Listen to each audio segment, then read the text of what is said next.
Spirituality is a particular term which actually means dealing with intuition. In the theistic tradition, there is a notion of clinging into a word. A certain act is regarded as displeasing to divine principles. A certain act is regarded as pleasing for the divine whatever. In the tradition of non-theism, however, it is very direct that the case history are not particularly important. What is actually important is here and now. Here and now. Now is definitely now. We try to experience what is available there on the spot. There's no point in thinking that the past did exist that we could have now. This is now. This very moment. Nothing mystical, just now, very simple, straightforward. And from that nowness, however, arises a sense of intelligence, always, that you are constantly interacting with the reality one by one, spot by spot, constantly. We actually experience fantastic precision, always. But we are threatened by the now, so we jump to the past or the future. Paying attention to the materials that exist in our life, all these choices takes place all the time, but none of them are regarded as bad or good per se. Everything we experience are unconditional experience. They don't come along with a label by saying this is regarded as bad, or this is good. But we experience them, but we don't actually pay heed to them properly. We don't actually regard that as that we are going somewhere. We regard that as a hassle, waiting to be dead. Waiting to be dead. Waiting to be dead. Waiting to be dead.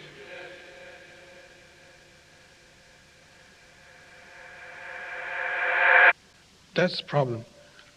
And that is not trusting the nowness properly, that what is actually experienced now possessed a lot of powerful things. It is so powerful that we can't face it. Therefore, we have to borrow from the past, invite future all the time. And maybe that's why we seek religion. Maybe that's why we march in the street. Maybe that's why we complain to the society. Maybe that's why we vote for the presidents. It's quite ironical. Very funny indeed.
The more you begin to investigate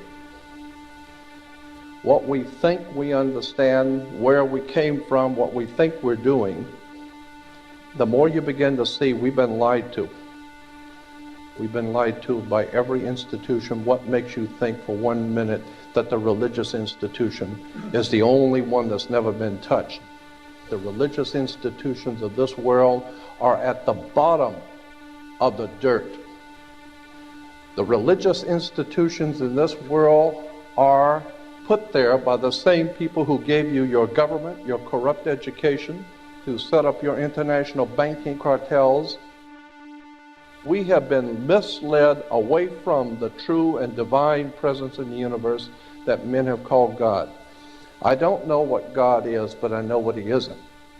And unless and until you are prepared to look at the whole truth, and wherever it may go, whoever it may lead to, the more you educate yourself, the more you understand where things come from, the more obvious things become, and you begin to see lies everywhere. You have to know the truth and seek the truth, and the truth will set you free.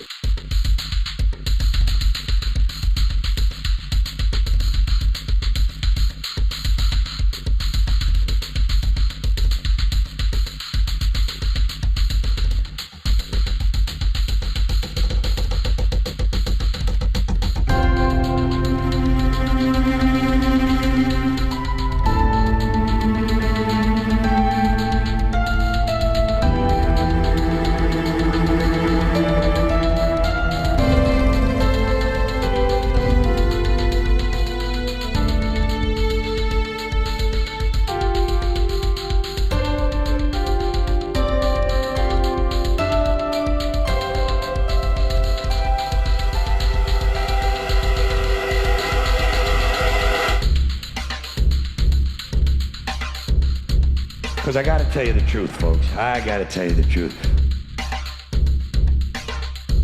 When it comes to bullshit, big time, major league bullshit, you have to stand in awe of the all-time champion of false promises and exaggerated claims, religion. Think about it. Religion has actually convinced people that there's an invisible man living in the sky who watches everything you do every minute of every day. And the invisible man has a special list of 10 things he does not want you to do. And if you do any of these 10 things, he has a special place full of fire and smoke and burning and torture and anguish where he will send you to live and suffer and burn and choke and scream and cry forever and ever till the end of time. But he loves you.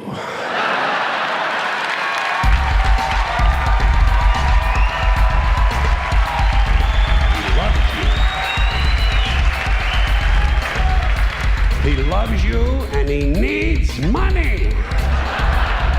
He always needs money. He's all powerful, all perfect, all knowing, and all wise. Somehow, just can't handle money.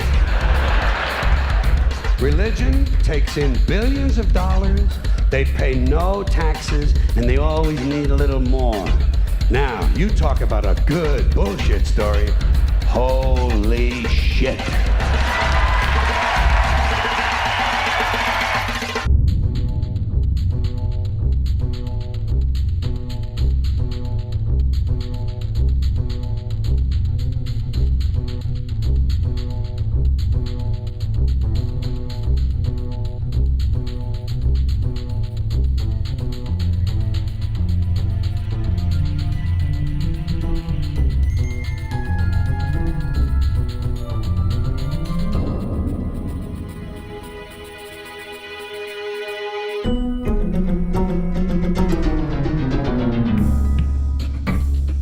This is the sun. As far back as 10,000 BC, history is abundant with carvings and writings reflecting people's respect and adoration for this object. And it is simple to understand why, as every morning the sun would rise, bringing vision, warmth, and security, saving man from the cold, blind, predator-filled darkness of night. Without it, the cultures understood the crops would not grow and life on the planet would not survive. These realities made the sun the most adored object of all time. Likewise, they were also very aware of the stars.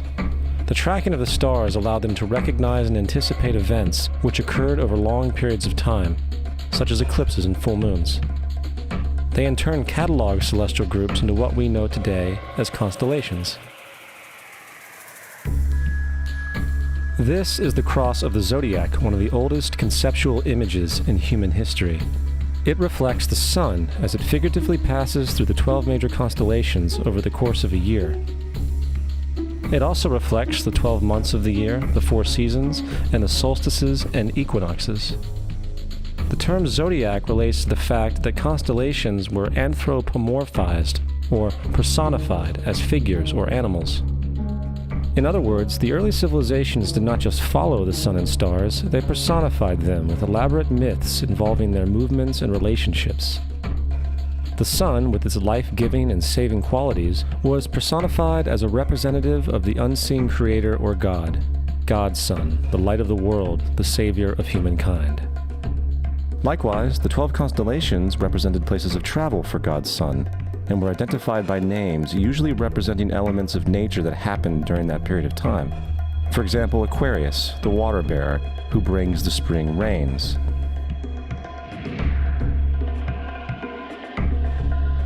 This is Horus. He is the sun god of Egypt of around 3000 BC. He is the sun anthropomorphized, and his life is a series of allegorical myths involving the sun's movement in the sky. From the ancient hieroglyphics in Egypt, we know much about this solar messiah. For instance, Horus, being the sun or the light, had an enemy known as Set, and Set was the personification of the darkness or night. And, metaphorically speaking, every morning Horus would win the battle against Set, while in the evening Set would conquer Horus and send him into the underworld. It is important to note that dark versus light, or good versus evil, is one of the most ubiquitous mythological dualities ever known, and is still expressed on many levels to this day. Broadly speaking, the story of Horus is as follows. Horus was born on December 25th of the Virgin Isis Mary. His birth was accompanied by a star in the east, and upon his birth he was adored by 3 kings. At the age of 12, he was a prodigal child teacher, and at the age of 30, he was baptized by a figure known as Anup, and thus began his ministry. Horus had 12 disciples he traveled about with, performing miracles such as healing the sick and walking on water. Horus was known by many gestural names such as the Truth, the Light, God's Anointed Son, the Good Shepherd, the Lamb of God, and many others. After being betrayed by Typhon, Horus was crucified, buried for 3 days, and thus resurrected. These attributes of Horus, whether original or not, seem to permeate many cultures of the world, for many other gods are found to have the same general mythological structure. Attis of Phrygia, born of the Virgin Nana on December 25th, crucified, placed in a tomb, and after 3 days was resurrected. Krishna of India, born of the Virgin Devaki, with a star in the east signaling his coming. He performed miracles with his disciples, and, upon his death, was resurrected. Dionysus of Greece, born of a virgin on December 25th, was a traveling teacher who performed miracles such as turning water into wine. He was referred to as the King of Kings, God's only begotten Son, the Alpha and Omega, and many others. And, upon his death, he was resurrected. Mithra of Persia, born of a virgin on December 25th, he had 12 disciples and performed miracles, and upon his death was buried for 3 days and thus resurrected. He was also referred to as the Truth, the Light, and many others. Interestingly, the sacred day of worship of Mithra was Sunday. The fact of the matter is, there are numerous saviors from different periods from all over the world which subscribe to these general characteristics. The question remains, why these attributes? Why the virgin birth on December 25th? Why dead for 3 days in the inevitable resurrection? Why 12 disciples or followers? To find out, let's examine the most recent of the solar messiahs. Jesus Christ was born of the Virgin Mary on December 25th in Bethlehem. His birth was announced by a star in the east, which 3 kings or magi followed to locate and adorn the new Savior. He was a child teacher at 12, and at the age of 30 he was baptized by John the Baptist, and thus began his ministry. Jesus had 12 disciples, which he traveled about with, performing miracles such as healing the sick, walking on water, raising the dead. He was also known as the King of Kings, the Son of God, the Light of the World, the Alpha and Omega, the Lamb of God, and many, many others. After being betrayed by his disciple Judas and sold for 30 pieces of silver, he was crucified, placed in a tomb, and after 3 days was resurrected and ascended into heaven. First of all, the birth sequence is completely astrological. The star in the east is Sirius, the brightest star in the night sky, which, on December 24th, aligns with the 3 brightest stars in Orion's belt. These 3 bright stars in Orion's belt are called today what they were called in ancient times, the 3 kings. And the 3 kings and the brightest star, Sirius, all point to the place of the sunrise on December 25th. This is why the 3 kings follow the star in the east, in order to locate the sunrise, the birth of the sun.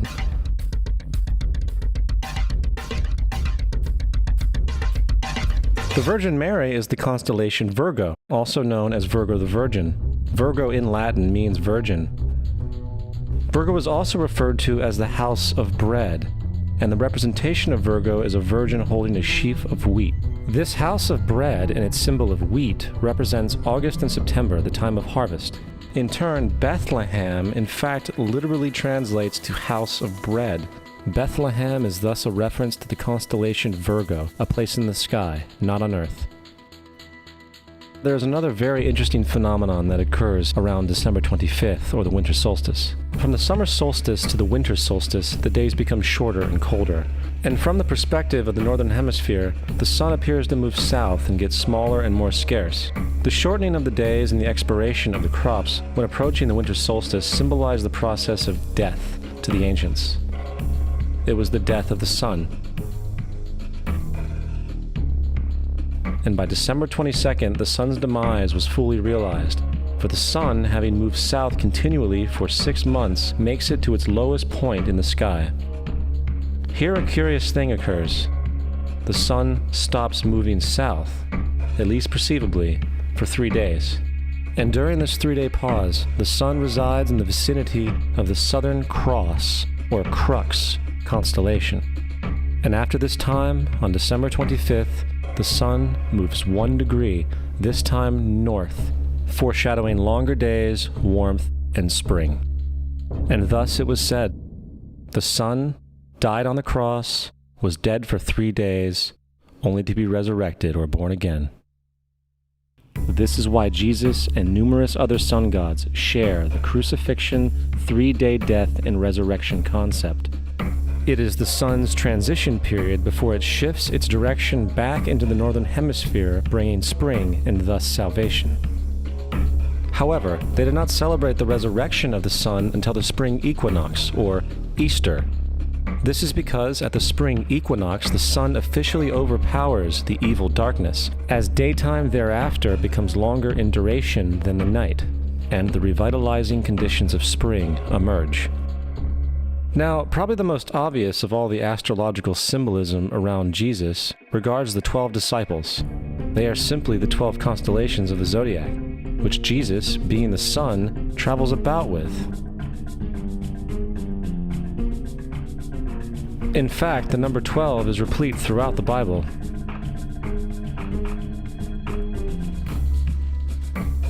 Coming back to the cross of the zodiac, the figurative life of the sun, this was not just an artistic expression or tool to track the sun's movement. It was also a pagan spiritual symbol, the shorthand of which looked like this. This is not a symbol of Christianity. It is a pagan adaptation of the cross of the zodiac.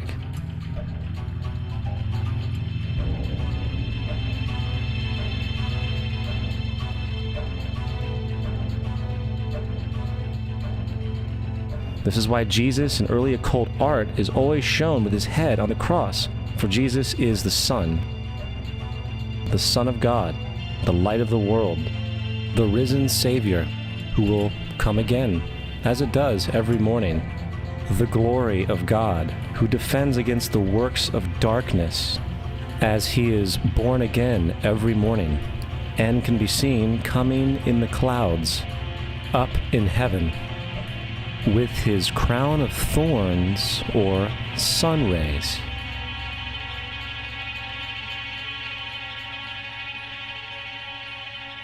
Now, of the many astronomical metaphors in the Bible, one of the most important has to do with the ages.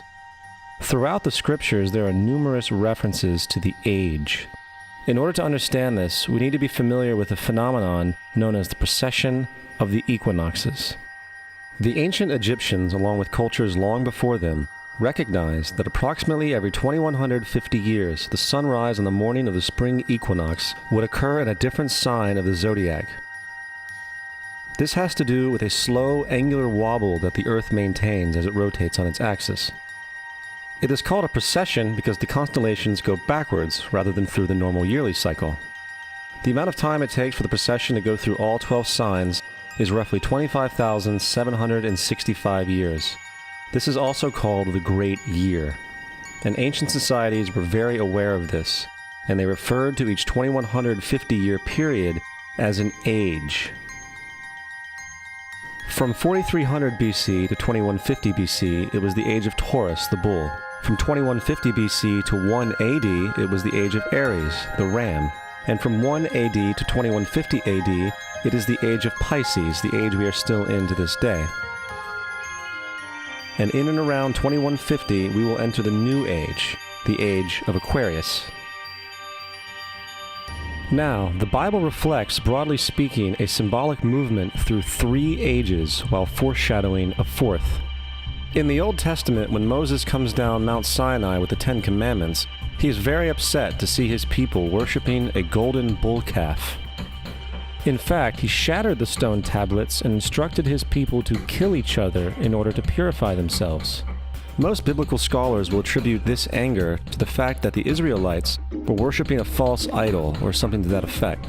The reality is, the golden bull is Taurus the bull, and Moses represents the new age of Aries the ram. This is why Jews even today still blow the ram's horn. Moses represents the new age of Aries, and upon the new age, everyone must shed the old age. Other deities mark these transitions as well, such as Mithra, a pre-Christian god who kills the bull in the same symbology. Now Jesus is the figure who ushers in the age following Aries, the age of Pisces, or the 2 fish. Fish symbolism is very abundant in the New Testament. Jesus feeds 5,000 people with bread and 2 fish. When he begins his ministry walking along Galilee, he befriends 2 fishermen who follow him. And I think we have all seen the Jesus fish on the back of people's cars. Little do they know what it actually means. It is a pagan astrological symbolism for the sun's kingdom during the age of Pisces. Also, Jesus' assumed birth date is essentially the start of this age. At Luke 22:10, when Jesus is asked by his disciples where the last Passover would be, Jesus replies, "Behold, when ye are entered into the city, there shall a man meet you, bearing a pitcher of water. Follow him into the house where he entereth in." This scripture is by far one of the most revealing of all the astrological references. The man bearing the pitcher of water is Aquarius, the water bearer, who is always pictured as a man pouring out a pitcher of water. He represents the age after Pisces, and when the sun, God's Son, leaves the age of Pisces, Jesus, it will go into the house of Aquarius, as Aquarius follows Pisces in the precession of the equinoxes. All Jesus is saying is that after the age of Pisces will come the age of Aquarius.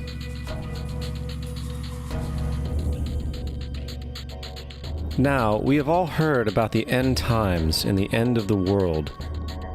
The cartoonish depictions in the book of Revelation aside, the main source of this idea comes from Matthew 28:20, where Jesus says, "I will be with you even to the end of the world."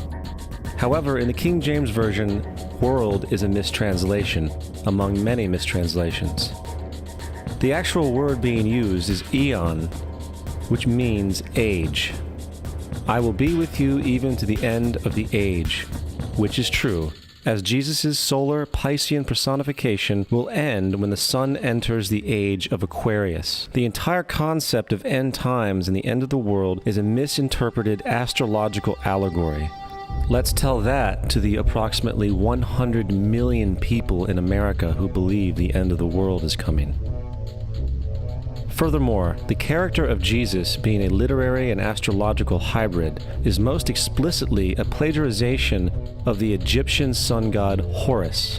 For example, inscribed about 3,500 years ago on the walls at the Temple of Luxor in Egypt are images of the Annunciation, the miracle conception, the birth, and the adoration of Horus.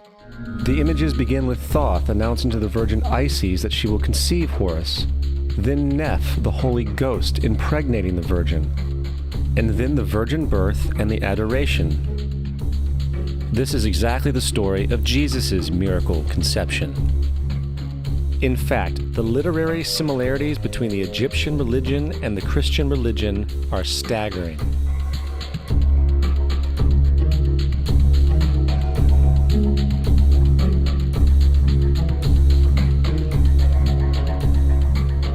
And the plagiarism is continuous. The story of Noah and Noah's Ark is taken directly from tradition. The concept of the Great Flood is ubiquitous throughout the ancient world, with over 200 cited claims in different periods and times. However, one need look no further for a pre-Christian source than the Epic of Gilgamesh, written in 2600 BC. This story talks of a great flood commanded by God, an ark with saved animals upon it, and even the release and return of a dove, all held in common with the biblical story among many other similarities. And then there is the plagiarized story of Moses. Upon Moses' birth, it is said that he was placed in a reed basket and set adrift in a river in order to avoid infanticide. He was later rescued by a daughter of royalty and raised by her as a prince. This baby in a basket story was lifted directly from the myth of Sargon of Akkad of around 2250 BC. Sargon was born, placed in a reed basket in order to avoid infanticide, and set adrift in a river. He was in turn rescued and raised by Aki, a royal midwife. Furthermore, Moses is known as the lawgiver, the giver of the Ten Commandments, the Mosaic Law. However, the idea of a law being passed from God to a prophet up on a mountain is also a very old motif. Moses is just another lawgiver in a long line of lawgivers in mythological history. In India, Manu was the great lawgiver. In Crete, Minos ascended Mount Dicta, where Zeus gave him the sacred laws, while in Egypt there was Meses, who carried stone tablets and upon them the laws of God were written. Manu, Minos, Meses, Moses. And as far as the Ten Commandments, they are taken outright from spell 125 in the Egyptian Book of the Dead. What the Book of the Dead phrased, "I have not stolen," became "Thou shalt not steal." "I have not killed," became "Thou shalt not kill." "I have not told lies," became "Thou shalt not bear false witness," and so forth. In fact, the Egyptian religion is likely the primary foundational basis for the Judeo-Christian theology.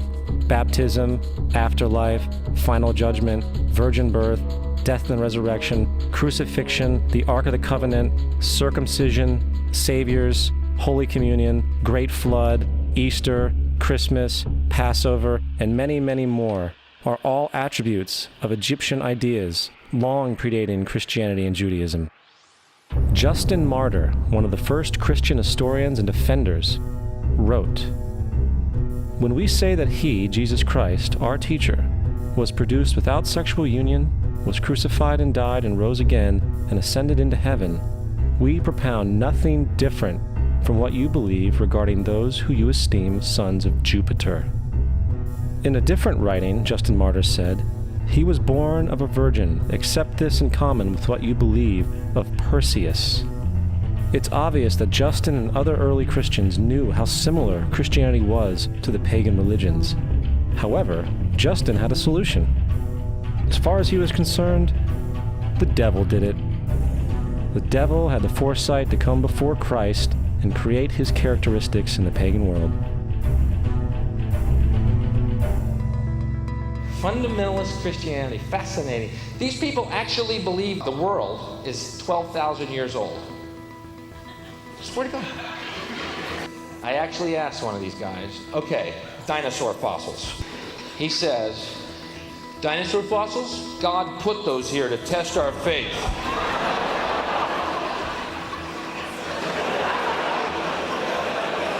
I think God put you here to test my faith, dude.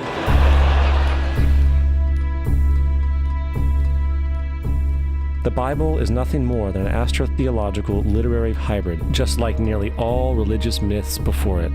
In fact, the aspect of transference of one character's attributes to a new character can be found within the book itself. In the Old Testament, there is the story of Joseph. Joseph was a prototype for Jesus. Joseph was born of a miracle birth.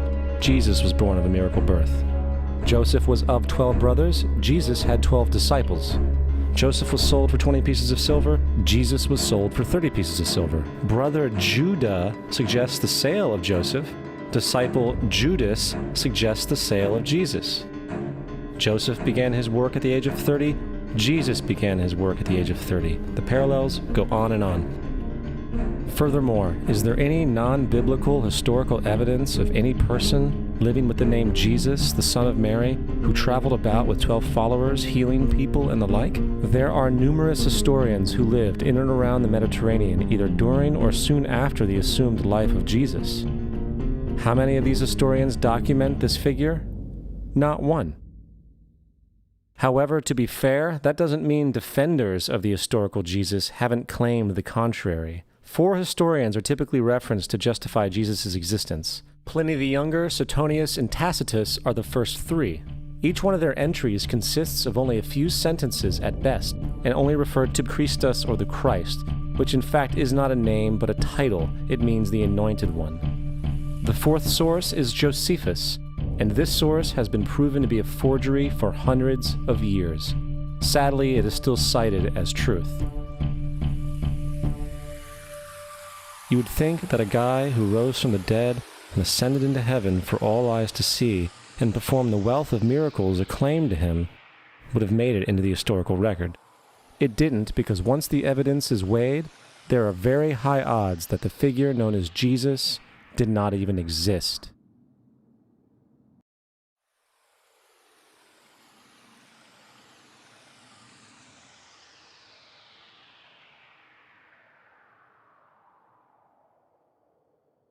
We don't want to be unkind, but we want to be factual.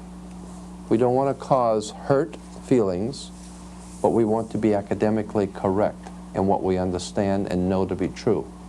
Christianity just is not based on truth. We find that Christianity was in fact nothing more than a Roman story, developed politically. The reality is, Jesus was the solar deity of the Gnostic Christian sect, and like all other pagan gods, he was a mythical figure. It was the political establishment that sought to historize the Jesus figure for social control. In 325 AD in Rome, Emperor Constantine convened the Council of Nicaea. It was during this meeting that the politically motivated Christian doctrines were established, and thus began a long history of religious bloodshed and spiritual fraud. And for over the next 1,000 years, the Vatican maintained a political stranglehold on all of Europe, leading to such joyous periods as the Dark Ages, along with enlightening events such as the Crusades and the Inquisition. Christianity, along with all other related theologies, is an historical fraud. These religions now serve to detach the species from the natural world, and likewise each other.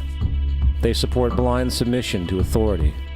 They reduce human responsibility to the effect that God controls everything, and in turn awful crimes can be justified in the name of a divine pursuit.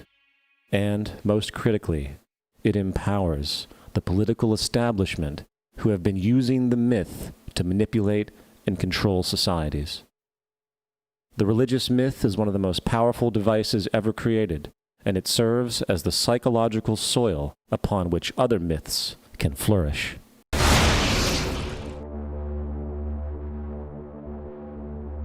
A myth is an idea that, while widely believed, is false.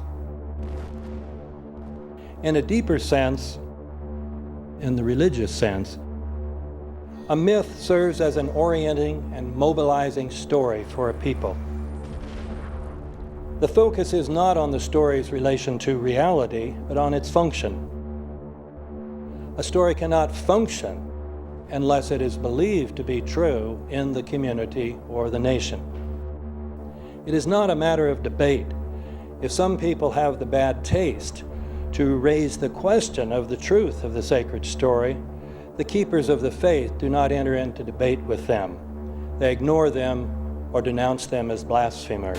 It is wrong, blasphemous, and sinful for you to suggest, imply, or help other people come to the conclusion that the U.S. government killed 3,000 of its own citizens.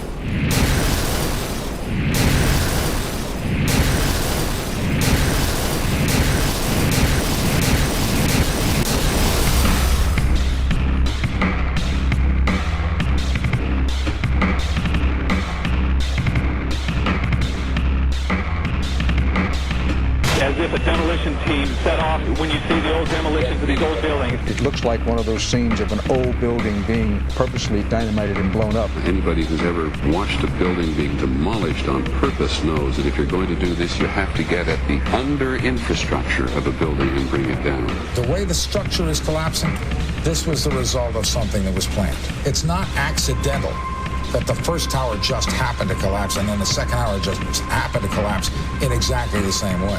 How they accomplished this, we don't know. The building collapsed to dust. You don't find a desk. You don't find a chair. You don't find a telephone, a computer.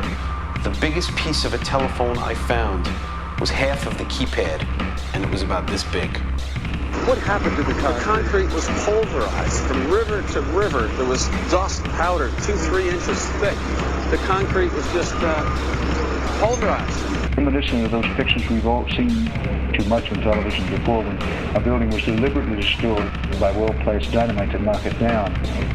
If they had detonated, if they were planned to take down a building. Boom, boom, boom, boom, boom. I heard a second explosion. There was a heavy-duty explosion. Then there was some secondary explosions and then the subsequent collapses. The explosion blew and it knocked everybody over. To me, it sounded like an explosion. It sounded like gunfire. Bang, bang, bang, bang, bang. And then all of a sudden, 3 big explosions. We heard a big explosion coming down. And then the entire top of the building just blew up. We saw some kind of explosion. By the force of the explosions. Big explosion. Blew us back into the 8th floor. Then we get to the lobby. This is a big explosion. The lobby looked as though a bomb had exploded there. A huge explosion now, raining debris. It's been a huge explosion. Huge explosion that we all heard and felt. We just witnessed some kind of follow-up explosion. We heard a very loud blast explosion. The secondary explosion at Tower 1 camp. That is another bomb going off. He thinks that there were actually devices that were planted in the building. Planted in the building.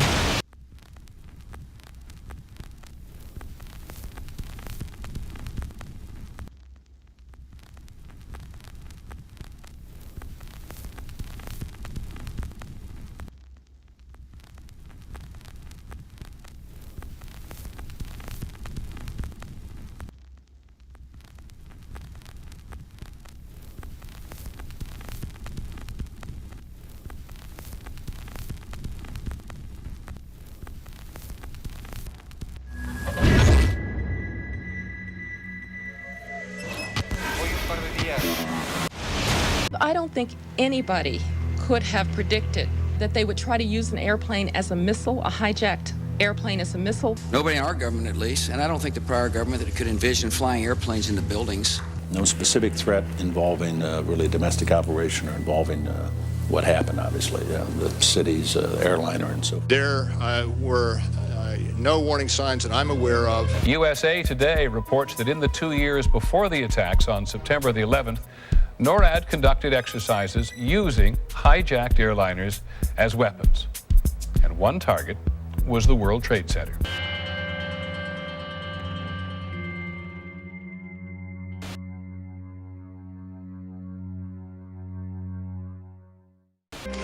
In confidential documents from the Philippines obtained by CNN, the plan was clear. He will board any American commercial aircraft, control its cockpit, and dive it at the CIA headquarters. Other buildings targeted the Pentagon and the World Trade Center.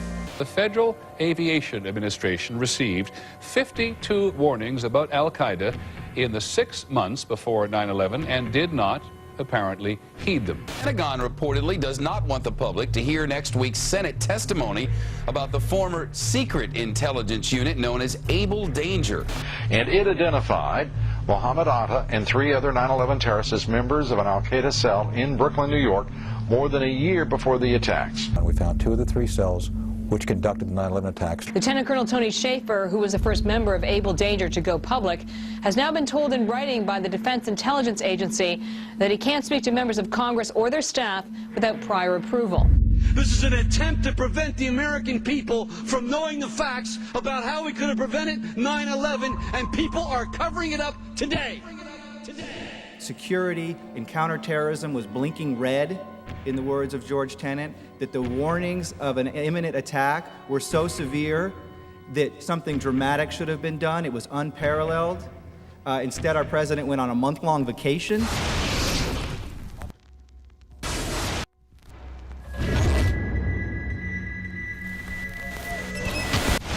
The head of Pakistani intelligence at the ISI, Mahmoud Ahmed, requested Omar Sheikh to wire $100,000 to Mohammed Atta, who was the lead hijacker. Hijacker Mohammed Atta received wire transfers via Pakistan. The man sending the money to Atta is believed to be Ahmed Umar Saeed Sheikh. Omar Sheikh admitted he was supported by the Pakistan government's intelligence service, the ISI.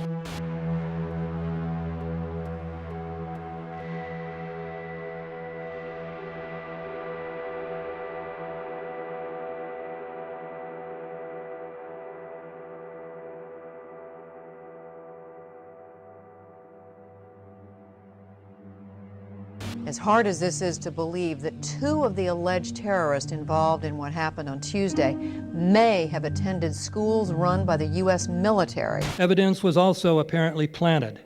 The passport of one of the hijackers on Flight 11 was allegedly found in the rubble. The hijacker's passport was found blocks from the World Trade Center crash site, if you can believe that. The 9/11 hijackers are alive and well. That's according to the chief of Japan's Democratic Party, who says 9/11 is a hoax. Several of these 19 men are still alive.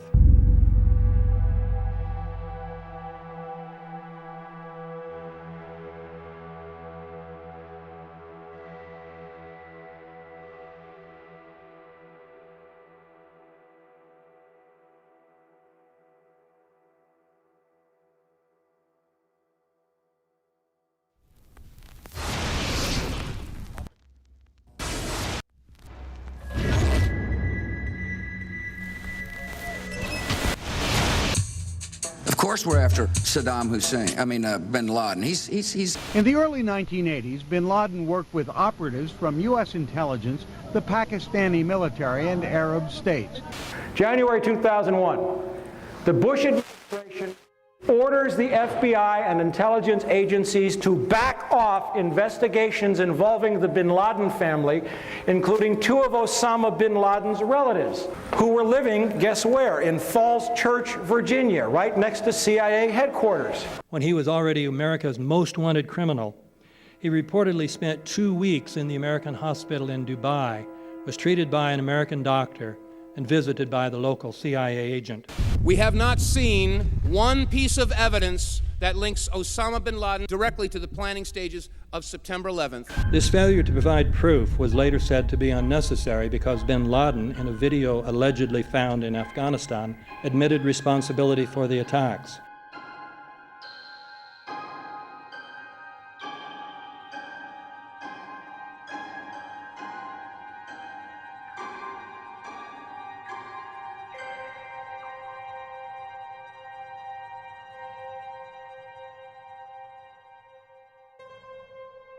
In 1976, Osama's older brother Salim bin Laden hired a man in Texas by the name of Jim Bath to handle all the investments in the United States for the bin Laden family.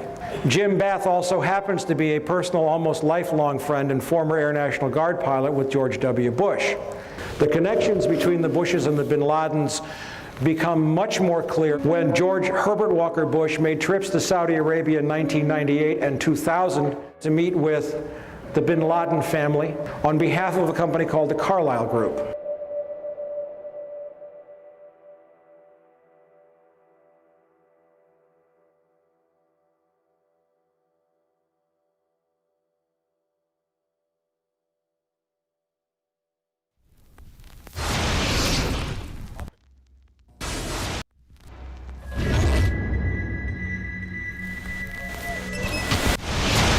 How could anyone fly a 60-ton, 125-foot wide, 44-foot tall plane through this obstacle course? The aircraft, before striking the Pentagon, reportedly executed a 270-degree downward spiral, and yet Hani Hanjour was known as a terrible pilot who could not safely fly even a small plane.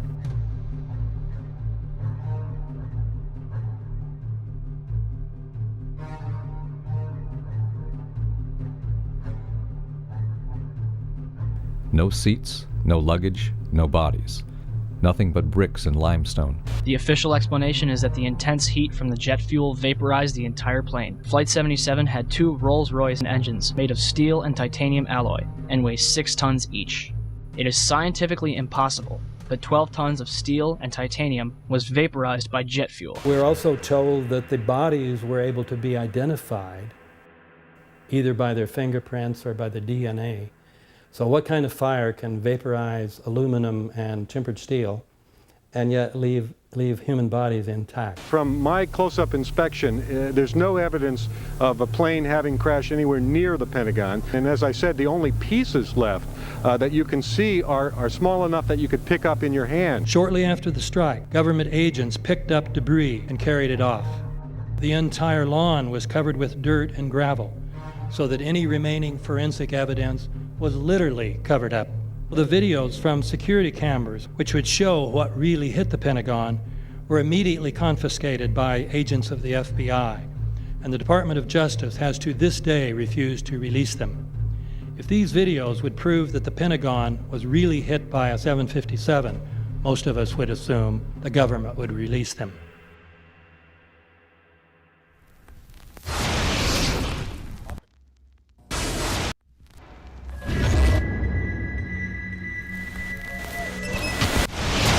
It looks like there's nothing there except for a hole in the ground. Basically, that's right. The only thing you could see from where we were was a big gouge in the earth and some broken trees. We could see some people walking around in the area, but from where we could see, there wasn't much left. Any large pieces of debris at all? No, there was nothing that you could distinguish that a plane had crashed there.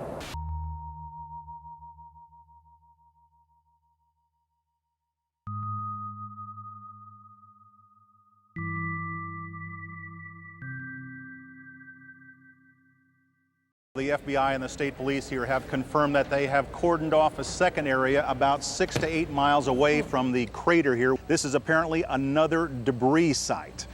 Why would debris be located 6 miles away? Could it have blown that far away? Seems highly unlikely.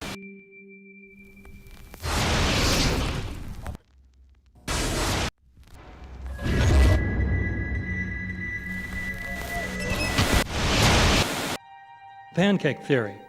according to which the fires, while not melting the steel, heated it up sufficiently to cause the floors weakened by the airplane strikes to break loose from the steel columns, and this started a chain reaction. So you would expect then from that theory, which is the official theory, to see a whole stack of floors piled up on top of each other and then a spindle of core columns standing too. The core of each of the twin towers consisted of 47 massive steel columns. If the floors had broken loose from them, these columns would have still been sticking up into the air 1,000 feet. The plane did not cut all those core columns. We designed the buildings to take the impact of the Boeing 707 hitting the building at any location. The building probably could sustain multiple impacts of jetliners. That the plane flew straight into the building. Through him, right. Yeah. So you're saying that the building was actually designed to cope with a hole like that and still survive? Yeah, it was. If you had dropped, say, a billiard ball from the top of the World Trade Center, 110 floors up there, it would have taken 8 to 10 seconds to hit the ground, encountering no resistance whatsoever. The Twin Towers came down in nearly free fall speed.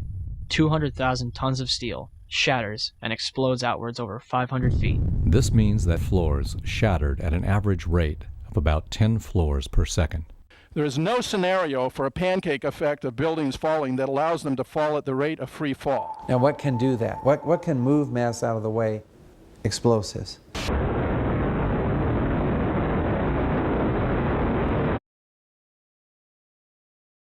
"47 huge steel columns going up the core. They're interconnected. How do you get them to fail simultaneously so the core disappears? It looks like those core columns were cut. The way we do this is by cutting the beam at an angle.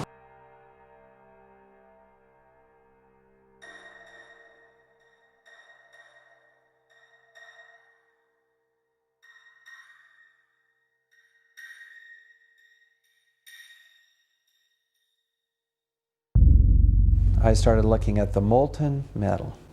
All three buildings, both towers in the rubble, in the basement areas, and Building 7, there's these pools of molten metal.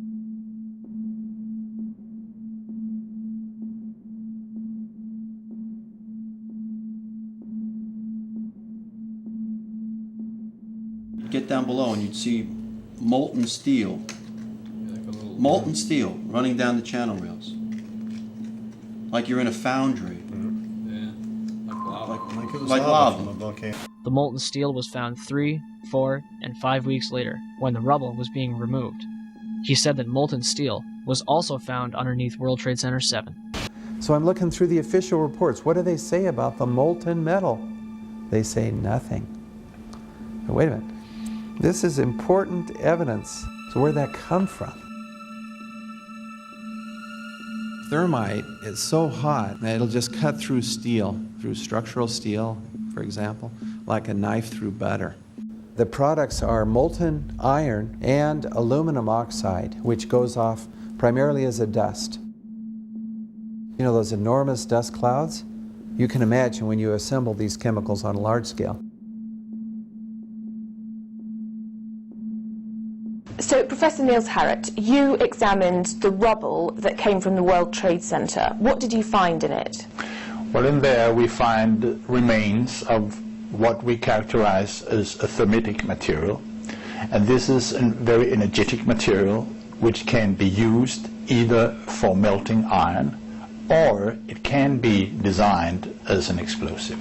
The evidence for controlled demolition is overwhelming. I've told you that the thermite reaction produced molten iron. Molten iron was in pools of molten iron in the rubble. And the point is that the thermite kept on reacting. This was a bitch's brew of thermite chemistry. Molten metal pools under both towers after they collapsed and Building 7. Now, Building 7 wasn't even hit by a jet.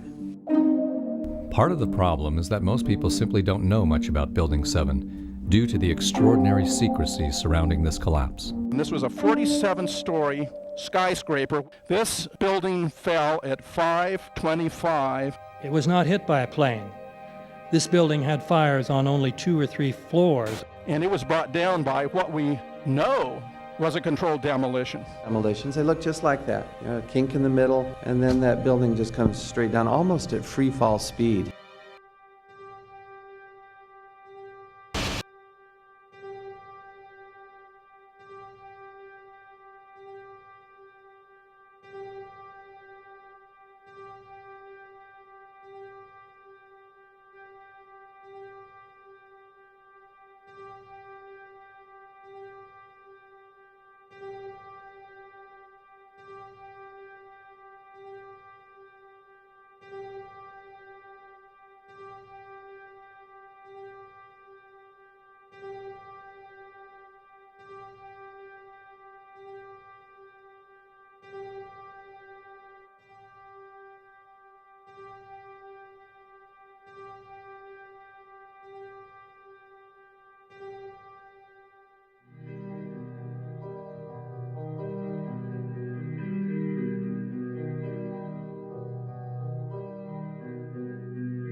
Our office was on the B1 level. As I was talking to a supervisor at 8:46, and all of a sudden we hear, boom! An explosion so hard that pushed us upwards. And it came from the basement between the B2 level and the B3 level. And when I went to verbalize, we hear, boom! The impact of the plane on the top. It would appear, Jim, as if there's more smoke coming from the ground. I was down in the basement, came down, all of a sudden the elevator blew up. And as we were coming out, we passed the lobby, there was no lobby. So I believe the bomb hit the lobby first, and a couple of seconds then the first plane hit. As I'm walking by the main freight corridor building in the corridor, that's when I got blown. I mean, the impact of the explosion threw me to the floor, and that's when everything started happening. All of a sudden, a big impact happened again, and all the ceiling tile was falling down, the light fixtures were falling. You know, you got to go clear across the whole from 1 to 2 World Trade Center. And then all of a sudden, it happened all over again. Something else hit us to the floor. Right in the basement, you felt it. Walls were caving in, everything that was going on. I mean, I know of people that got killed in the basement. I know of people that got broken legs in the basement. People that got reconstructive surgery because the walls hit them in the face.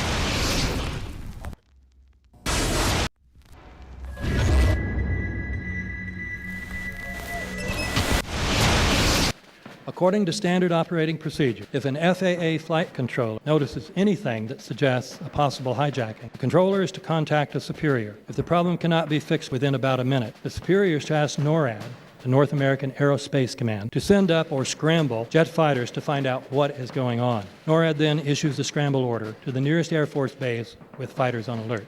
But although interceptions usually occur within 10 or so minutes, in this case, 80 or so minutes had elapsed before fighters were even airborne. It's a mind-bending anomaly. Not a single U.S. Air Force interceptor turns a wheel until it's too late. There are no jets at all. What if they were so confused and had been so deliberately confused that they couldn't respond? The reason that they didn't know where to go was because a number of conflicting and overlapping war game exercises were taking place. It involved the insertion of false radar blips onto radar screens in the Northeast Air Defense Sector. Center Team U, we have a problem here. We have a hijacked aircraft headed towards New York. We need someone to scramble some F-16s or something up there to help us out. Is this real world or exercise? Is this real world or exercise? There was another exercise, Vigilant Warrior, which was in fact, according to a NORAD source, a live-fly hijack drill being conducted at the same time. With only 8 available fighter aircraft, and they have to be dispatched in pairs, they were dealing with as many as 22 possible hijacks on the day of 9/11, and they couldn't separate the war game exercises from the actual hijacks.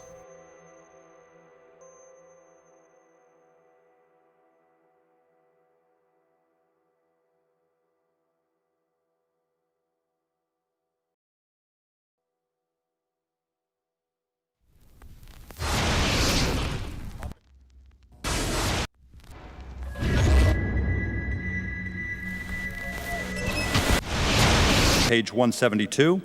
The U.S. government has not been able to determine the origin of the money used for the 9/11 attacks. Ultimately, the question is of little practical significance. The American authorities have not managed to trace the source of the funding. And then the most amazingly disingenuous statement ultimately is of little consequence. It is of massive consequence. Doesn't it matter who paid for 9/11? The collapse of Building 7 has been recognized as especially difficult to explain. The 9/11 Commission report implicitly admitted that it could not explain the collapse of this building by not even mentioning it. President, why are you and the Vice President insisting on appearing together before the 9/11 Commission? Because the 9/11 Commission wants to ask us questions. That's why we're meeting, and I look forward to meeting with them and answering their questions. Why you're appearing together rather than separately, which was their request? Because it's a good chance for both of us to answer questions that the 9/11 Commission is looking forward to asking us, and I'm looking forward to answering them. Let's see. Do you think they should be able to stand up and speak their own words? They should go under oath. They should be, yeah, in public.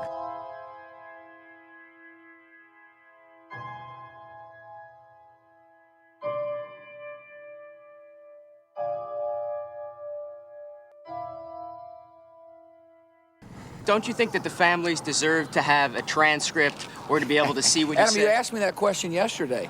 For an I answer got the today. same answer, yeah. The final report was a unanimous report. That means that if there was a single commissioner who had any objection about anything, that fact would be dropped from the report. We have found out that he not only served on the transition team of the Bush administration, that he was a person who wrote a draft memo for the setup of the Bush administration's National Security Council, that he was an individual who wrote the preemptive war strategy that was eventually used for the war in Iraq, that he is a close friend of Condoleezza Rice's. We want him to resign.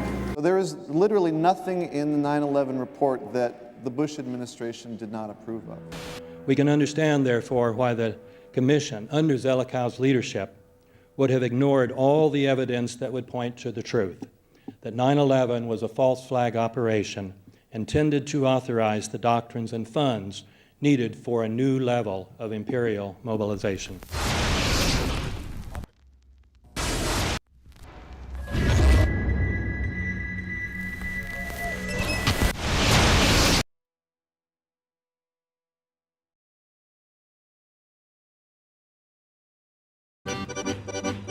Armed with knives, armed with chemical, biological, nuclear weapons. Fanatics, terrorists, September 11th. September 11th, killers, September 11th, terrorists. Terrorists of Al-Qaeda, terrorists, nuclear weapons, terrorists. 9/11, terror, terrorist, evil. September 11th, September 11th. The terrorists, war and danger. September 11th, terrorism, global terrorism, terrorism, terrorists. Terrorists, terrorists, terrorists, terrorists, the terror. Terrorists, terrorist, terrorism. September 11th, global terrorism, terrorists. Terrorism. September 11th, world terrorism, terrorism. September 11th, global terrorism. September the 11th, terror. Weapons of mass destruction. September the 11th, terrorists. The evil terrorists, no.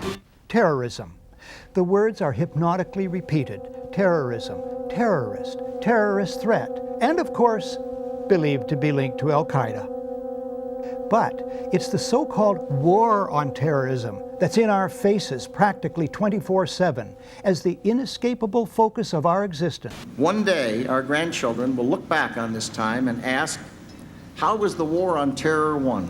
The entire U.S. ruling class, ruling elite, comes to see terrorism as the preferred means, indeed the only means, to provide social cohesion, to provide an enemy image for the society to keep it together. According to neocon theory from Carl Schmitt, you have to have an enemy image in order to have a society. It's a very dangerous thing because now it means that the entire social order, the political parties, intellectual life, politics in general, all based on a monstrous myth.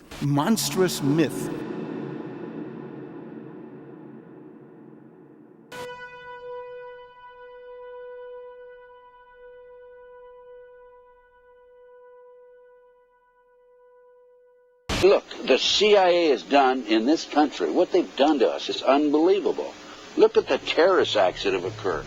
The CIA behind most, if not all of them. We had the Marine barracks. We had our embassy in Kenya. We had Pan Am 103.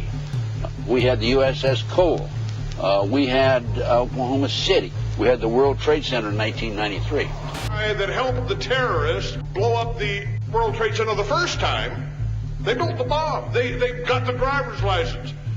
The informant, the informant, a fellow named Salam, a 43-year-old former Egyptian army officer, he was given the assignment to put the bomb together. And he went to his supervisor, his FBI supervisor, and said, we're going to put a dummy bomb in here, right? And the FBI supervisor said, no, we're going to put a real bomb. FBI agents might have been able to prevent last February's deadly explosion at New York's World Trade Center. They discussed secretly substituting harmless powder for the explosives, but they didn't, according to the FBI's own informant, Imad Salem. Unbeknownst to the FBI at the time, Salem recorded many of his conversations with his handlers. Unfortunately for them, there were only 6 people killed, not enough to pass the legislation. So what happened is 2 years later, April 19, 1995, down comes Oklahoma City Murrah building, 168 people killed. 1 year later, the anti-terrorism legislation that takes away many of our constitutional rights and civil liberties is passed.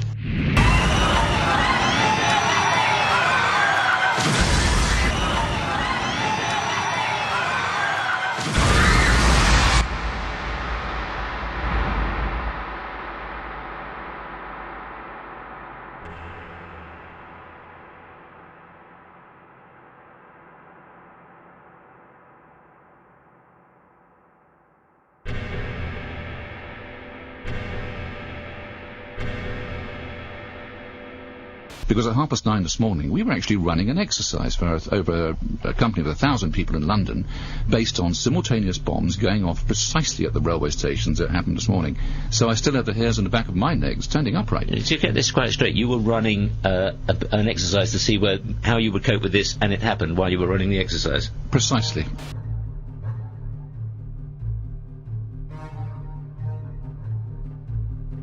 Supposed to believe is some kind of coincidence, there was also an anti-terrorist drill going on 7/7. And again, just like 9/11, they were talking about attacks on the same targets, the same kind of tube stations, and exactly the same time as the actual attack happened, providing some kind of cover for what must be operations orchestrated in some way by the state.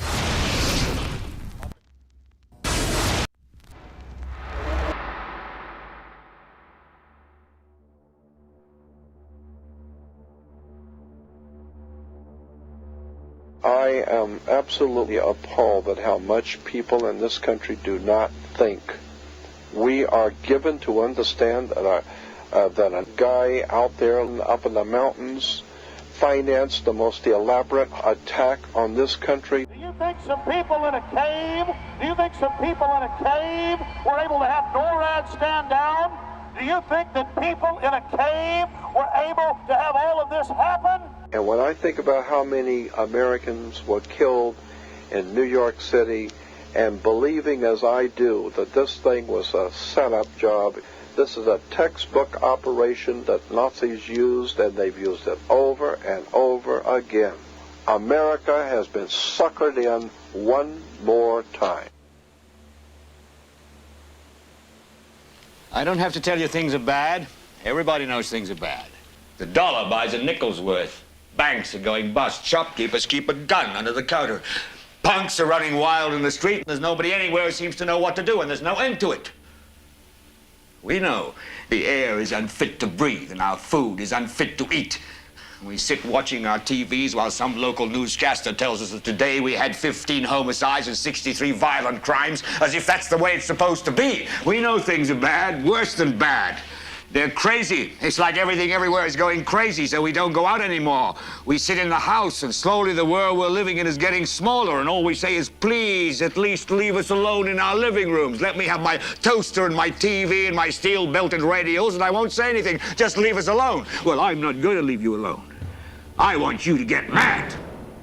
I don't want you to protest. I don't want you to riot. I don't want you to write to your congressmen because I wouldn't know what to tell you to write. I don't know what to do about the depression and the inflation and the Russians and the crime in the street. All I know is that first, you've got to get mad.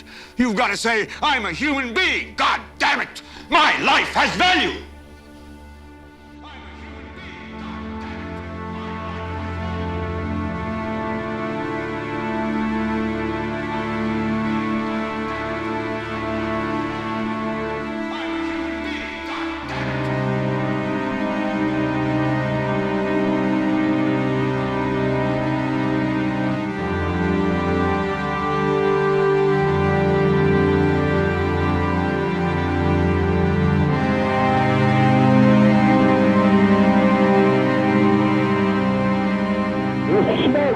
There, 105, 2 power. It's really bad. It's black. It's iron. My wife thinks I'm all right. I called her and said I was leaving the building. I was fine. I'm banged. The 3 of us, 2 broken windows. Oh, God! Ah!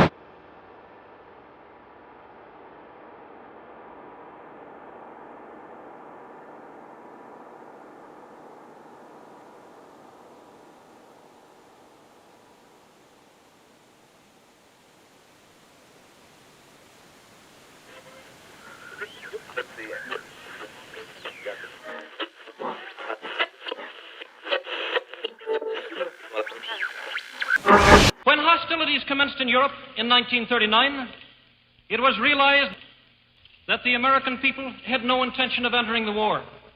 But they believed that this country could be enticed into the war in very much the same way that it was enticed into the last one. They planned, first, to prepare the United States for foreign war under the guise of American defense. Second, to involve us in the war, step by step, without our realization. Third, to create a series of incidents which would force us into the actual conflict. These plans were, of course, to be covered and assisted by the full power of their propaganda.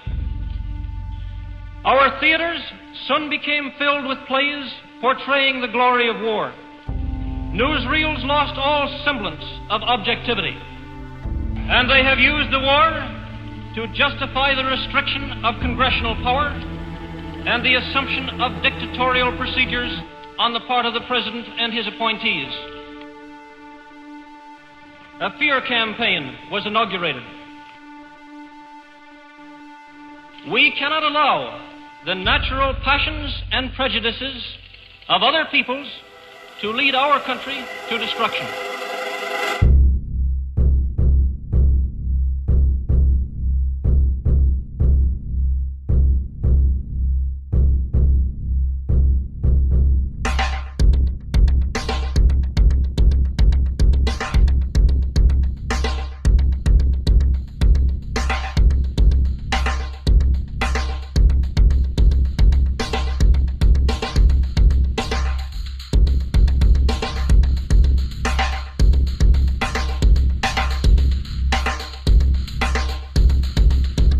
(1775). The American Revolutionary War began as the American colonies sought to detach from England and its oppressive monarchy. Though many reasons are cited for the revolution, one in particular sticks out as a prime cause: that King George III of England outlawed the interest-free, independent currency the colonies were producing themselves, in turn forcing them to borrow money from the Central Bank of England, immediately creating economic hardship and despair. In the words of Peter Cooper, former vice president of the New York Board of Currency, after Franklin had explained to the British government as the real cause of prosperity, they immediately passed laws forbidding the payment of taxes in that money. This produced such great inconvenience and misery to the people that it was the principal cause of the Revolution. In 1783, America won its independence from England. However, its battle against the central bank concept and the corrupt, power-hungry mentality associated with it had just begun. So what is a central bank? A central bank is an institution that issues and regulates the currency of an entire nation. Based on historical precedent, the typical powers inherent in central banking practice include the control of interest rates and the expansion and contraction of the money supply itself. Now, the central bank does not simply issue money to the government, it loans it to them with interest. Then, through the mechanisms of increasing and decreasing the supply of money, the central bank essentially regulates the value of the currency issued. It is critical to understand that the entire structure of this system could only produce one thing in the long run: debt. It doesn't take a lot of ingenuity to figure this scam out. For every single dollar produced by both the central bank and its regulated commercial banks is loaned at interest. That means every dollar produced is actually the dollar plus a certain percentage of debt based on that dollar. And since the banking system has the monopoly of the production of the currency, and they loan each dollar out with an immediate debt attached to it, where does the money to pay for the debt come from? It can only come from the banks again, which means the banking system has to perpetually increase its money supply to temporarily cover the outstanding debt created, which, in turn, since that new money is loaned out at interest as well, creates even more debt. The end result of this system is essentially slavery, for it is technically impossible for the government and thus the public to ever come out of the self-generating debt.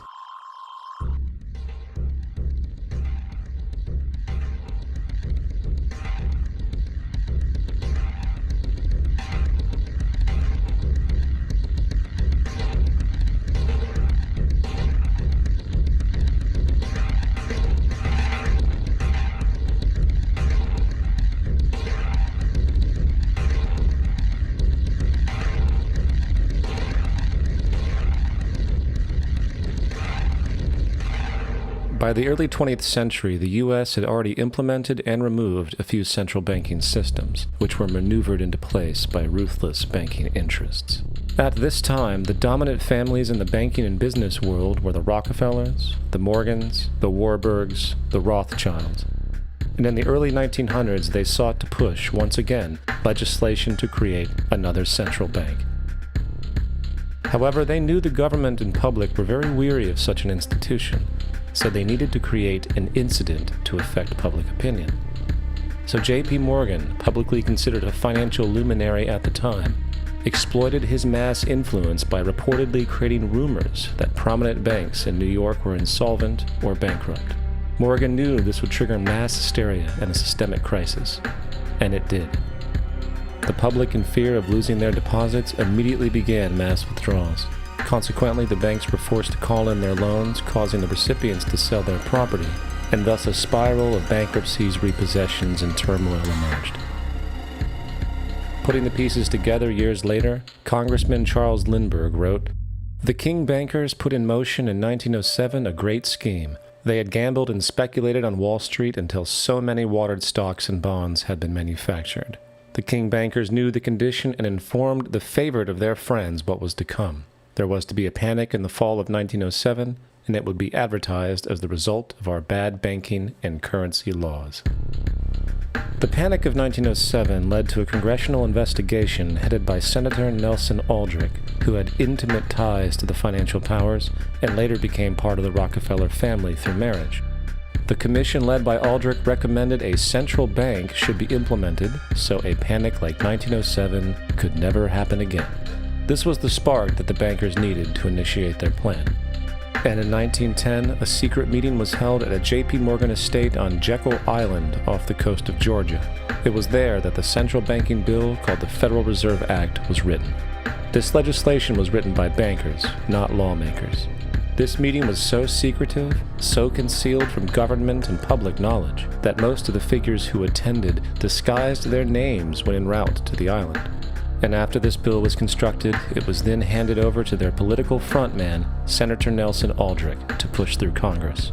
And in 1913, with heavy political sponsorship by the bankers, Woodrow Wilson became president, having already agreed to sign the Federal Reserve Act in exchange for campaign support. And a few days before Christmas, when much of Congress was at home with their families, the Federal Reserve Act was voted in, and Wilson in turn made it law. The night before its passage, Congressman Charles Lindbergh pleaded, "This act establishes the most gigantic trust on earth. When the President signs this act, the invisible government by the money power will be legalized." Now, the public was told that the Federal Reserve System was an economic stabilizer, and inflation and economic crises were a thing of the past. Well, as history has shown, nothing was further from the truth. The fact is, the bankers now had a streamlined machine for economic manipulation. It's alive! It's alive! It's alive! For example, from 1914 to 1919, the Fed substantially increased the money supply, resulting in extensive loans to small banks and the public. Then, in 1920, the Fed deliberately contracted credit in an extreme way, thus resulting in banks having to call in large numbers of loans, and, just like 1907, bank runs, bankruptcy, and systemic collapse occurred. Numerous competitive banks outside of the Federal Reserve System collapsed, further consolidating the monopoly of the money trust cartel. Privy to this scheme, Congressman Lindbergh pronounced, "Under the Federal Reserve Act, panics are scientifically created. The present panic is the first scientifically created one, worked out as we figure a mathematical equation." However, the Panic of 1920 was just a warm-up. From 1921 to 1929, the Fed again increased the money supply, resulting once again in extensive loans to the public and banks. There was also a fairly new type of loan in the stock market, the broker call loan. Very simply, this loan allowed an investor to put down only a fraction of the stock's value, with the rest being loaned from the broker. This method was very popular in the roaring 1920s as everyone seemed to be making money in the market. However, there was a catch to this loan. It could be called in at any time and had to be paid within 24 hours, and the typical result was the selling of the stock purchased with that loan. So, a few months before October in 1929, J.D. Rockefeller, Bernard Baruch, and many other insiders quietly exited the market, knowing the bubble created was about to burst.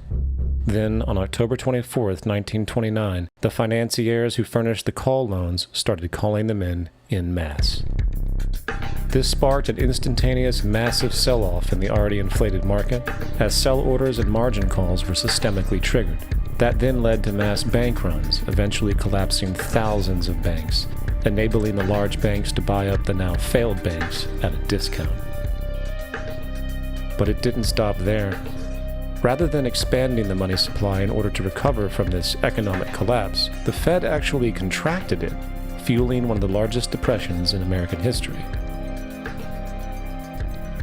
Outraged, Congressman Louis McFadden, then chairman of the House Banking Committee, filed a petition for impeachment against the Federal Reserve Board, stating, "Mr. Chairman, we have in this country one of the most corrupt institutions the world has ever known. I refer to the Federal Reserve Board and the Federal Reserve Banks. This evil institution has impoverished and ruined the people of the United States and has practically bankrupted our government. It has done this through the defects of the law under which it operates, through the maladministration of that law by the Federal Reserve Board, and through the corrupt practices of the moneyed vultures who control it." Now, having reduced the society to squalor, it was then decided that the gold standard should be removed. In order to do this, they needed to acquire the remaining gold in the system. So, under the pretense of helping to end the Depression, came the 1933 gold seizure. Under the threat of imprisonment for 10 years, everyone in America was required to turn in all gold bullion to the Treasury, essentially robbing the public of what little wealth they had left. And at the end of 1933, the gold standard was abolished. If you look at a dollar bill before 1933, it says it is redeemable in gold. If you look at the dollar bill today, it says it is legal tender, which means it is backed by absolutely nothing. The only thing that gives our money value is the public faith and how much of it is in circulation. Therefore, the power to regulate the money supply is also the power to regulate its value, which is also the power to manipulate and control entire economies.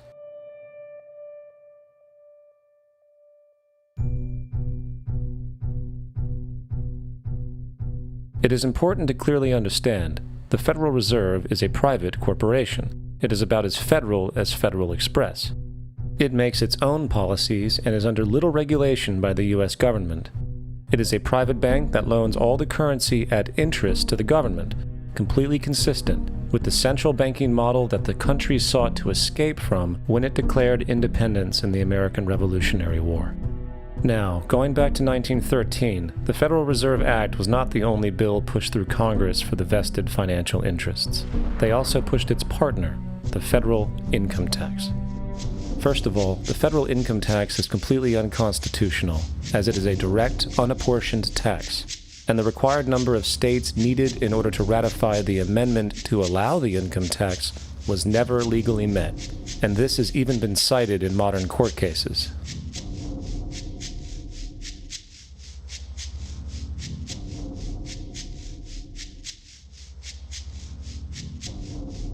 Second, at the present day, roughly 25% of the average worker's income is taken from them via this tax. That means you work 3 months out of the year to fulfill this tax obligation.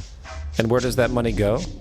According to the Grace Commission report of the 1980s, 100% of what is collected is absorbed solely by interest on the federal debt and by federal government contributions to transfer payments. In other words, all individual income tax revenues are gone before 1 nickel is spent on the services which taxpayers expect from their government. Today, the money Americans make working 3 months out of the year goes almost entirely to the interest fees charged for the debt-based fiat currency.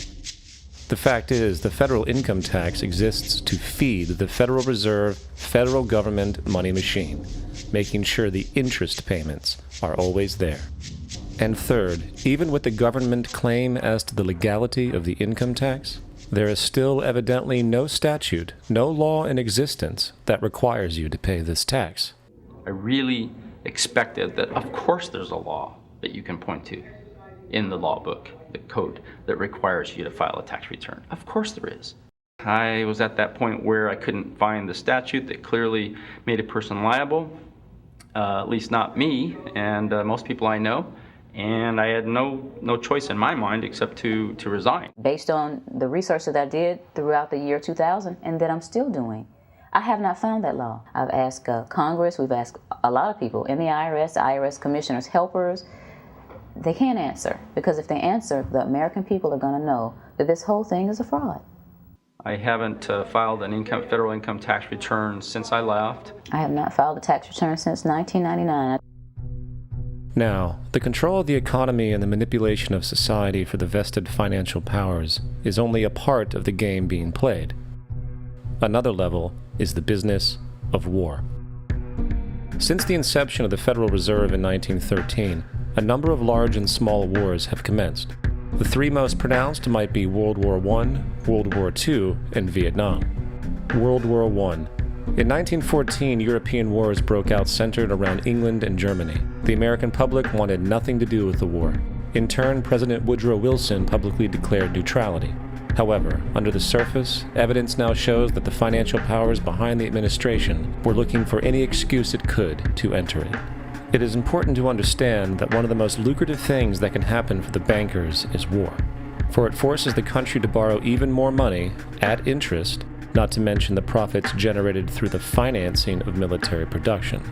In the words of two-time Congressional Medal of Honor winner Smedley D. Butler, war is a racket. It always has been. It is possibly the oldest, easily the most profitable, surely the most vicious.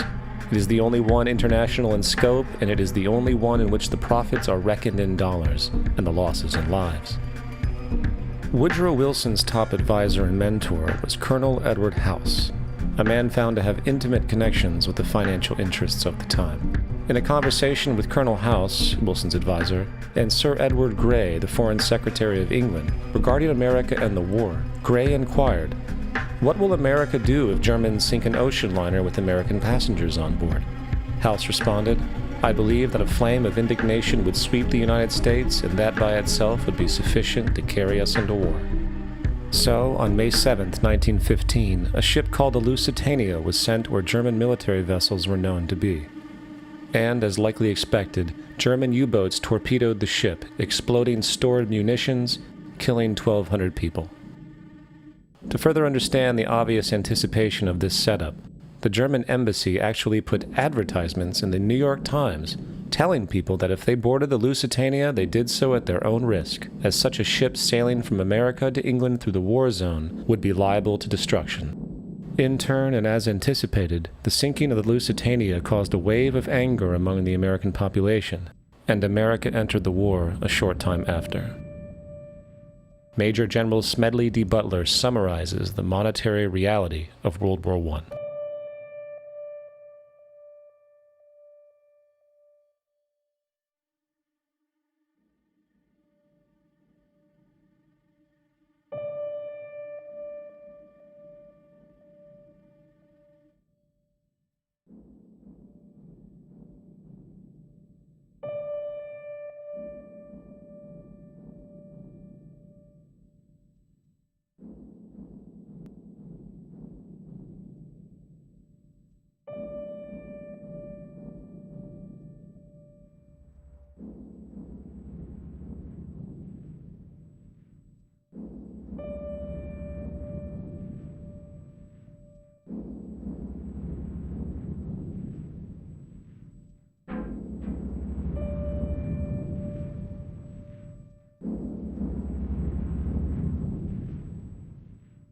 World War II. On December 7, 1941, Japan attacked the American fleet at Pearl Harbor, triggering U.S. entry into that war. President Franklin D. Roosevelt declared the attack was a day that will live in infamy. A day of infamy indeed, but not because of the alleged surprise attack on Pearl Harbor. After 60 years of surfacing information, it is now clear that not only was the attack known well in advance, it was outright wanted and provoked. In a journal entry by Roosevelt's Secretary of War Henry Stimson, dated November 25, 1941, he documented a conversation he had with Roosevelt. The question was how we should maneuver them into firing the first shot. And in congressional testimony later, he added, "It was desirable to make sure the Japanese be the ones to do this so that there should remain no doubt as to who were the aggressors." In the months leading up to the attack on Pearl Harbor, Roosevelt had done almost everything in his power to anger the Japanese, showing a posture of aggression. He halted all of Japan's imports of American petroleum. He froze all Japanese assets in the United States. He made public loans to nationalist China and supplied military aid to the British, both enemies of Japan in the war, which, by the way, was in complete violation of international war rules. And, with numerous Japanese codes broken in advance, revealing the plan to attack, on December 7, 1941, Japan was allowed to attack Pearl Harbor, killing 2,400 soldiers. Before Pearl Harbor, 83% of the American public wanted nothing to do with the war. After Pearl Harbor, 1 million men volunteered.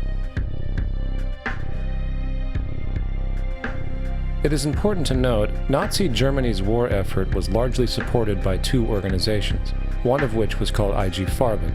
IG Farben produced 84% of Germany's explosives. One of the unspoken partners of IG Farben was J.D. Rockefeller's Standard Oil Company in America.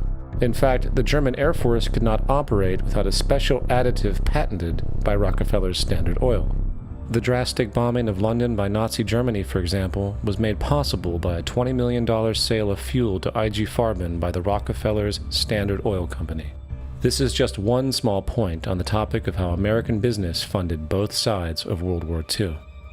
One other treasonous organization worth mentioning is the Union Banking Corporation of New York City.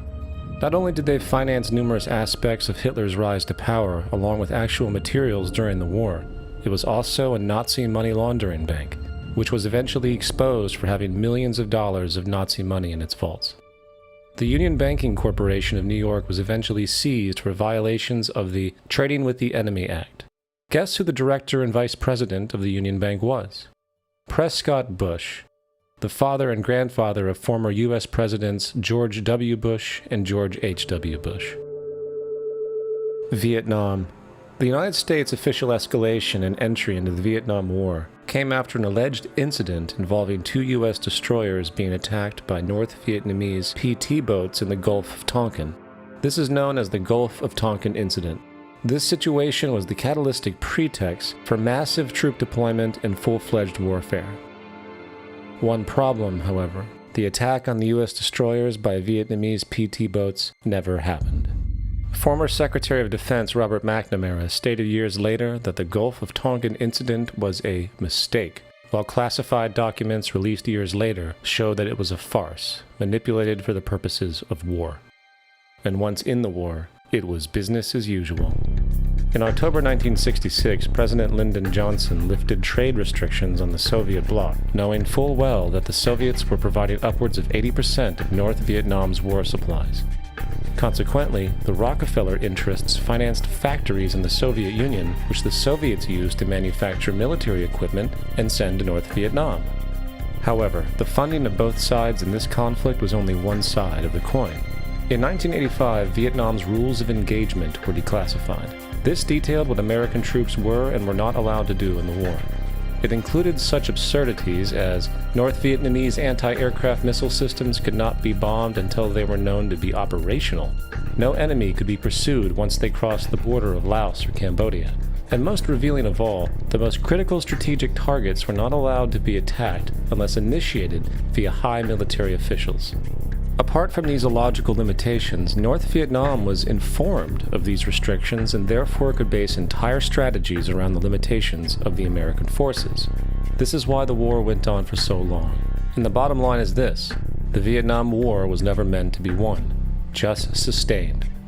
This war for profit and resources resulted in 58,000 American deaths and 3 million dead Vietnamese. So, where are we now? September 11th was the jumpstart for a hegemonic agenda, enabling the possibility of constant global warfare.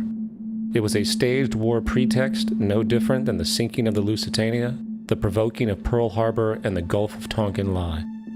In fact, if 9/11 wasn't a planned war pretext, it would be an exception to the rule. It has been used to launch two unprovoked illegal wars, one against Iraq and the other against Afghanistan. However, 9/11 was a pretext for another war as well. The war against you. The Patriot Act, Homeland Security, the Military Tribunals Act, and other legislations are all completely designed to destroy your civil liberties and protect those in power.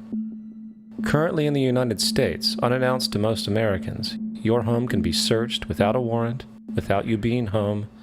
You can in turn be detained indefinitely with no charges revealed to you, no access to a lawyer, and legally tortured, all under the suspicion that you might be a terrorist. If you need a painted picture of what is happening, let's recognize how history repeats itself. In February 1933, Hitler staged a false flag attack, burning down his own German parliament building, the Reichstag, blaming it on communist terrorists. Within the next few weeks, he passed the Enabling Act, which completely eradicated the German Constitution, destroying people's liberties. He then led a series of preemptive wars, all justified as necessary to maintaining homeland security.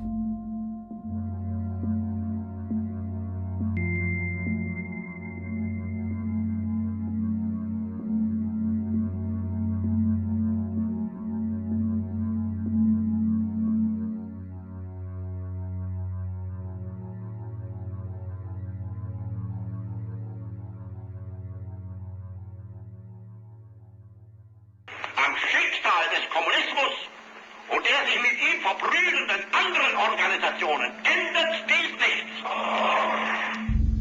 Our enemy is a radical network of terrorists and every government that supports them. It's time to wake up. The people in power go out of their way to make sure you are perpetually misled and manipulated. The majority's perception of reality, especially in the political arena, is not their own. It is shrewdly imposed upon them without them even knowing it. For example, the public at large now believes the invasions of Iraq and the Middle East, along with the resulting instability, are the consequences of political and military mistakes. What the public fails to see, of course, is that the destabilization of the Middle East is exactly what the Western interests want. This war is to be sustained so the region can be divided up, domination of the oil maintained, continual profits reaped for defense contractors, and most obviously, permanent military bases established to be used as launching pads against other oil-bearing, non-conforming countries, such as Iran. For further implication that the civil war and destabilization is purely intentional, in 2005, 2 elite British SAS officers were arrested by Iraqi police after being caught driving around in their car, shooting at civilians while dressed up as Arabs. After being arrested and taken to a jail in Basra, the British Army immediately demanded release of these men. When the Basra government refused, British tanks came in and physically broke out the men from the Basra prison. If you wish to destroy an area, how do you do it? Well, there are 2 ways. You can go in there and bomb it and so forth, but that is not very efficient. What you do is you try to get the people in that area to kill each other and to destroy their own territory, their own farms. And that's what's been done in that area. The way in which you destroy an opponent is get him to destroy himself by dividing his ranks against one another. Then you feed both sides. You have agents feeding both sides, inflaming both sides, and they kill each other off. And it's time that some of us woke up to this reality, to understand that people who try to maintain empires and create empires do it by manipulating the people they're trying to conquer. You might want to ask yourself why the entire culture is utterly saturated with mass media entertainment from all sides. While the educational system in America continues its stupefying downward slide since the U.S. government decided to take over and subsidize the public school system. What your government pays for, it gets. When we understand that, then we look at government-financed institutions of education and see the kind of students and the kind of education that's being turned out by these government-financed schools. Logic will tell you that if what is being turned out in those schools was not in accord with what the state and the federal government wanted, then it would change it. The bottom line is that the government is getting what they have ordered. They do not want your children to be educated. They do not want you to think too much. That is why our country and our world has become so proliferated with entertainments, mass media, television shows, amusement parks, drugs, alcohol, and every kind of entertainment to keep the human mind entertained, so that you don't get in the way of important people by doing too much thinking. You had better wake up and understand that there are people who are guiding your life and you don't even know it. We're in a lot of trouble because you people and 62 million other Americans are listening to me right now, because less than 3% of you people read books, because less than 15% of you read newspapers, because the only truth you know is what you get over this tube. Right now, there is an entire generation that never knew anything that didn't come out of this tube. This tube is the gospel, the ultimate revelation. This tube can make or break presidents, popes, prime ministers. This tube is the most awesome goddamn force in the whole godless world. And woe is us if it ever falls into the hands of the wrong people. And when the largest company in the world controls the most awesome goddamn propaganda force in the whole godless world, who knows what shit will be peddled for truth on this network. So you listen to me. Listen to me. Television is not the truth. Television is a goddamn amusement park. Television is a circus, a carnival, a traveling troupe of acrobats, storytellers, dancers, singers, jugglers, sideshow freaks, lion tamers, and football players. We're in the boredom-killing business. But you people sit there day after day, night after night, all ages, colors, creeds. We're all you know. You're beginning to believe the illusions we're spinning here. You're beginning to think that the tube is reality and that your own lives are unreal. You do whatever the tube tells you. You dress like the tube. You eat like the tube. You raise your children like the tube. You even think like the tube. This is mass madness, you maniacs. In God's name, you people are the real thing. We are the illusion. The last thing the power establishment wants is a conscious, informed public capable of critical thinking. This is why a continually fraudulent zeitgeist is output via religion, the mass media, and the educational system. It is in their interest to keep you in a distracted, naive bubble, and they are doing a damn good job of it. This is Aaron Russo, a filmmaker and former politician. To his left is Nicholas Rockefeller of the Council on Foreign Relations. After maintaining a close friendship with Nicholas, Aaron eventually ended the relationship, appalled by what he had learned. I got a call one day from an attorney woman I knew, and she said, would you like to meet one of the Rockefellers? I said, sure, I'd love to. And we became friends, and he began to divulge a lot of things to me. So he said to me one night, he said that there's going to be an event there, and out of that event, you're going to see we're going to go into Afghanistan, so we can run pipelines from the Caspian Sea. We're going to go into Iraq to take the oil and establish a base in the Middle East, and we're going to go into Venezuela and try and get rid of Chavez. And the first two they've accomplished. Chavez they didn't accomplish. And he said you're going to see guys going into caves looking for looking for people that they're never going to find. You know, he was laughing about the fact that you have this war on terror. There's no real enemy. He's talking about how by having this war on terror, you can never win it because so it's an eternal war. And so you can always keep taking people's liberties away. And I said, how are you going to convince people that this war is real? He said, but the media can convince everybody it's real. I mean, you know, it's just that you keep talking about things. You keep saying it over and over and over again, and eventually people believe it. You know, you created the Federal Reserve in 1913 through lies. You create 9/11, which is another lie. Through 9/11, then you're fighting a war on terror, and now all of a sudden you go into Iraq, which was another lie, and now they're going to do Iran. You know, and it's all one thing leading to another, leading to another, leading to another. Now, I would say to them, what are you doing this for? What's the point of this thing? You have all the money in the world you ever want. You have all the power. I said, you know, you're hurting people. It's not a good thing. And he would say, what do you care about the people for? Take care of yourself and you take care of your family. And then I said to him, what are the ultimate goals here? He said the ultimate goal is to get everybody in this world chipped with the RFID chip, and have all money be on those chips and everything on those chips. And if anybody wants to protest what we do or violate what we want, we just turn off that chip. So how far will the sickness of power go? To what lengths will those in control go in order to maintain and preserve their positions? We have a Florida family who are really pioneers in a brave new world. They have volunteered to be the first ever to have microchip identification devices implanted into their body. After 9/11, I was really concerned with the security of my family. I wouldn't mind having something planted permanently in my arm that would identify me. George Orwell, in his famed and possibly prophetic work 1984, stated, "Power is not a means, it is an end. The object of persecution is persecution. The object of torture is torture. The object of power is power." Today, symptoms of a surveillance society continue to grow, as irrational fears of invisible enemies, coupled with rising economic instability, spread across the globe. It is under this guise of security that we can foreshadow a world where everyone is tracked, everyone is on camera, and everyone is subordinated.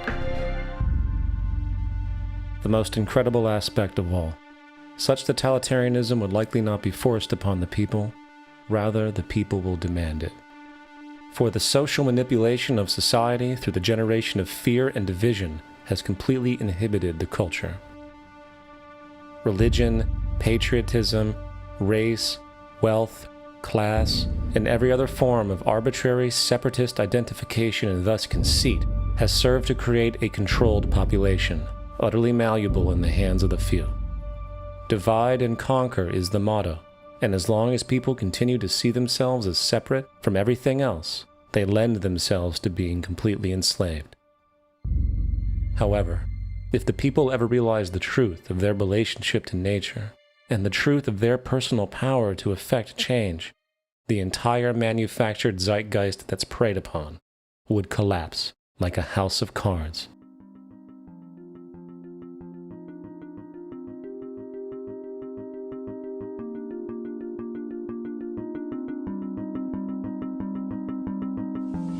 The whole system that we live in drills into us that we're powerless, that we're weak, that our society is evil, that it's crime-ridden, etc., and so forth.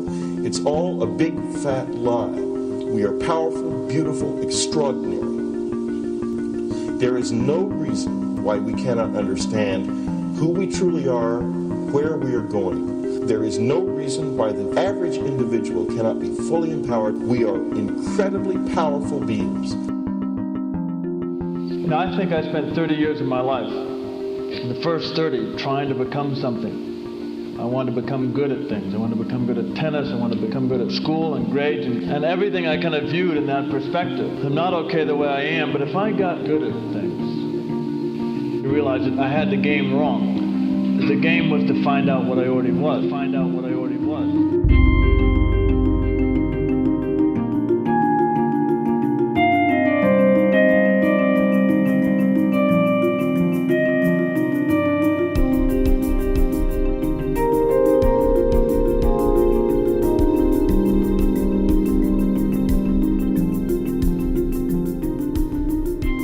Now, in our culture, we've been trained for individual differences to stand out. So you look at each person, immediately it is brighter, dumber, older, younger, richer, poorer, and we make all these dimensional distinctions, put them in categories and treat them that way. And we get so that we only see others as separate from ourselves in the ways in which they're separate. And one of the dramatic characteristics of experience is being with another person and suddenly seeing the ways in which they are like you, not different from you. And experiencing the fact that which is essence in you and which is essence in me is indeed one. The understanding that there is no other. It is all one. And I wasn't born Richard Albert, I was just born as a human being. And then I learned this whole business of who I am and whether I'm good or bad or achieving or not. All that's learned along the way.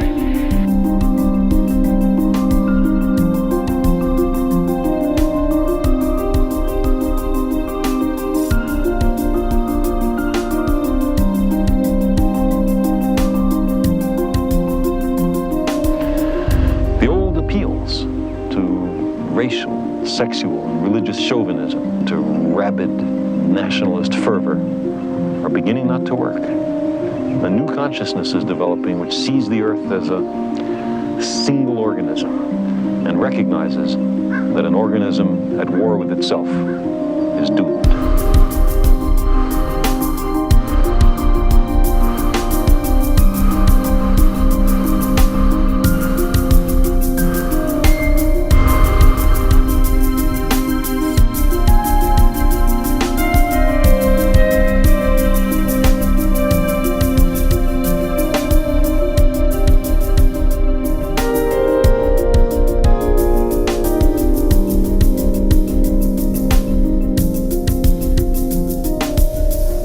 Bill Hicks used to finish his shows with this.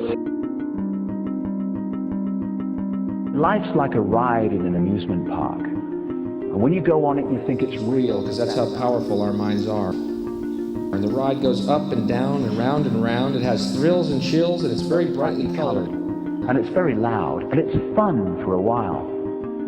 Some have been on the ride for a long time, and they begin to question, is this real, or is this just a ride? And other people have remembered, and they come back to us and they say, hey, don't worry. Don't be afraid ever, because this is just a ride. And we kill those people. Shut him up, I've got a lot invested in this ride. Shut him up! Look at my furrows of worry. Look at my big bank account. My family, this has to be real. It's just a ride. But we'll kill those good guys who try and tell us that. You ever notice that? And let the demons run amok? But it doesn't matter, because it's just a ride, and we can change it anytime we want. It's only a choice. No effort, no work, no job, no savings of money. Just a choice right now between fear and love.